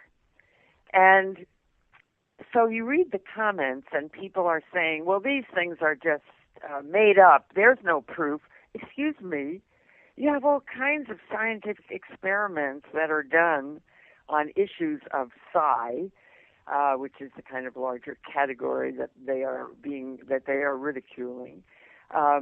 You have serious scientists. I mean, Russell Targ, for instance, is the person who was in charge of the lab at Stanford Research Institute for, 20-some-odd years that the CIA funded to do remote viewing.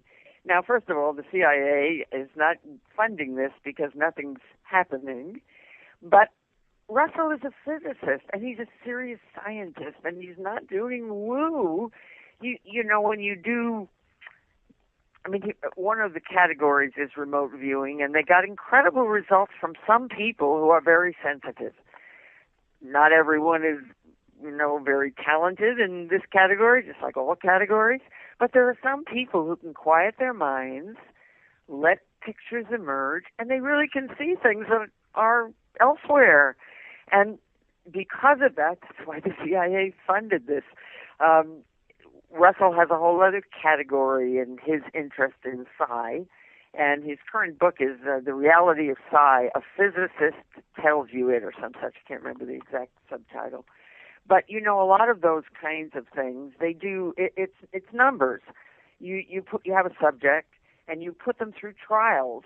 Well, if chance is 50-50, and the trial goes 75-25, that's your statistical evidence. That's science. It's good science. So that's a long kind of background to authenticate my criticism of this terrible piece, and then many of the people commenting. But of course, it brings out the minute you put up something so specious. Well, we love Rupert Sheldrake. We don't want him attacked. And I'm thinking, God, we should never even get on there. We should just let it be. We meaning people who are thinking rationally. Except you can't stand it. It's just too horrible. And so if you go on here, it's just an idiotic exchange at the level of the defenders of the piece, who just deny that there is any science. No, show me the science. Okay, well, here it is. And then people will post URLs. No, that's just a bunch of junk. What do you do with this? What do you do in a world where you've got the people who are not paying attention because their parameters are closed down and they are we might say unconscious. And then you have the others who are just denying reality. It took them, again, 20-something programmers, a couple of nights to come up, to build from scratch an Obamacare website alternative. But what's interesting about this, and by the way, it's called thehealthsherpa.com. Thehealthsherpa.com. Don't know what it means. And you can go there and take a look at it. And the website that addressed the biggest problems from the glitch-ridden healthcare.gov, that nobody can seem to sign up for a plan. And it's quite interesting because you cannot use this website that these guys built in 2 nights. You can't use it to actually sign up for Obamacare. But what you can do, what they did, is they put this together so that you can shop plans. And actually, apparently, a few people have actually found their plans, signed up for their plans, which, by the way, when you sign up for a plan, that makes you in compliance with the health care laws in the country that began supposedly on October 1st, 2013. Find it very interesting. The 3 programmers based their site, which took them a couple of nights to create, off code buried by high-priced contractors on the original Obamacare website. What does that say to you right there? They simply found an easier and a cheaper way to make the experience doable for the average consumer. Quote, that's a great thing about having such a small team, said one of the leaders of the tech teams. You sit around a table and you say, okay, how does this work?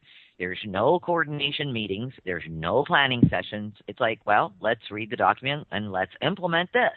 The programmers even added a feature, get this, to help users calculate whether they're eligible for tax subsidies under the new health care law. The subsidy calculation is fairly complicated, but it wasn't too bad on the other side. If you can get to it, because as we all know, the government health care site is not really working. It's important to note that you can't actually enroll in Obamacare through the healthsherpa.com, and it doesn't perform every function that healthcare.gov was designed to perform but doesn't. I have to just laugh. Is this hilarious to anybody? Is this just a debacle? Okay, still, the site does offer contact information for health insurance providers, which means someone could sign up without ever having to use the healthcare.gov website.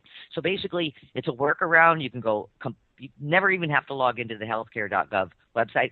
I'm going to look into this story a little bit more. I want to find out what their security code's on. As you know, there were over 17 security breaches on the healthcare.gov website. Purposeful? Yeah, I think so. I don't think that was an oversight. And how long and how many millions of dollars did it take? Took these guys 2 nights to build a site that you can actually go to, look at all the health providers that are within compliance of the new healthcare laws, sign up, and you're done. For those of you who want to play the game. for me, I don't want to play the game, so we'll just have to see what happens there. Anyway, welcome to the show. We have a great guest this evening. A lot of you have written in already and are excited to hear what Suzanne Taylor has to say. You know, she's a producer, writer, and networker. She produces projects and events so that self-aware thinking individuals have opportunities to engage and to further the consciousness shift sweeping through humanity. This is important stuff. She's made 2 documentaries, Crop Circle's Quest for Truth, and, of course, What Unearthed Inside the Crop Circle Mystery, which I have. Suzanne sent it to me last year, and I absolutely love it. The photography in it is amazing. If you want to pick it up, there are a couple of websites that you can go to. One of them is cropcirclemovie.com. You might want to check that out. I put all the links into the chat room, and I will continue to do that throughout the evening. I just really look forward to the topic that Suzanne, of course, chose for this evening. And, of course, the topic is New World View, Here We Come. You know, that's what I love about Suzanne. She's enthusiastic. Okay? In other words, we have so much change that needs to happen in the world. We're going to discuss what that change is. We're going to discuss it even on an individual level for each and every person so that you can see through your own eyes what we're dealing with here. At the same time, it's a lot of work. It seems like a lot of work. We're plowing through the fields with this work, correct? But Suzanne has such a spirited, uplifting way of explaining how to do the hard work. So I really look forward to the interview. Suzanne, welcome to the show, and thanks so much for being here. Okay, let's fix it all, Roxy. Okay. Are we ready? Yes, we are. Come on, I got all this enthusiasm, so I don't know. I don't know why the world is so crazy. You don't know why they're not listening to us. I mean, obviously. Right. Well, Right. Right. Let me offer something to this real quick before we get on our way. For you and the audience, I had a conversation, a very in-depth conversation with another show host last evening about this very thing. And it seems to be the topic for a lot of us, Suzanne, something that just pops right out like what's going on. And it's interesting because this seems to be a solution for some of us. There are those people who, and listeners, you've heard this before on my show as well, there are those people that you try to tell, just, explain something to, whether it be a UFO phenomenon or whatever, or you both see a streak through the sky together. One person says, I don't know what it was, like not even interested in what it is, when the other person says, man, that was a craft, that was so cool, oh my God. And you find that you can't go any further in that conversation. What is the hang up there? What is it that what you're experiencing, on the one hand, the other person is not even there? What is with the division of the two worlds? There seems to be a clear-cut division of those who completely get it and you can talk about just about anything, and others who you can't talk about anything with. What is that? Why is that occurring? Well, you have, I think, another kind of demarcation that kind of fits right along with that one, which is the kind of denial of not just lack of interest and lack of attention and lack of awareness, but an actual denial of reality. And I'm on this today because I've been very plugged in to a piece that actually ran in the New Republic. Now, isn't that a legitimate publication, as it is, to prove specious points? What are we going to do with these people, Roxy? Well, I can answer a little bit about that. What you're describing, as far as this gentleman's, all these comments that are coming through and prove it, and then people try to explain it and they shut them down. This is across the board. This is happening all over social media networks. This is happening on YouTube. This is happening on Facebook. It seems that, and we have identified that there are a certain percentage of these types that are paid shills. They are definitely paid to get in there, cause dissension, cause confusion, and really disrupt the chain of, like you said, good information, good science. So once I know this, or once we know this, if we're partaking in some kind of thread as such, and posting, wanting to stick up for the poster of the evidence, etc., what we do, and I've learned this in the last couple of years, we just delete or ignore. Like some forums, you can't just go in there as a subscriber and delete other comments. But if it's your own Facebook, you have control. You can just delete those individuals. And in the beginning, when Facebook first came out, these types, Suzanne, would argue just about anything. You could say the sky is blue today, and they'd say, prove it. And yes, you'd say, well, it's blue, there is right? A certain pattern. Yeah, there is a certain pattern online where it's almost like human nature. Somebody says yes, somebody has to say no, you know. Yeah, there's that type. And then there's the other, and there's just the troublemaker. But then there's a very specific type, and I called them page shills, because they are definitely in there to really rock the boat, bring strong opposing evidence in some cases. And again, all that does is confuse, and, I just see it goes nowhere unless who's ever in charge of that forum can really just get rid of those types. So wait a minute. Some of those types are working for those people who have those forums. We discovered that on the TED controversy, that there was. You're right. There were You're trolls who were on that TED thing when all the flames were going. I don't know whether your audience is aware of all the controversy on TED, but I was at the heart of that. Oh gosh. Yes, you're absolutely right. We actually found a little bit of. I don't like to really talk conspiracy as if somehow that covers the need to really talk about things. You just label things conspiracy, and I really don't do that.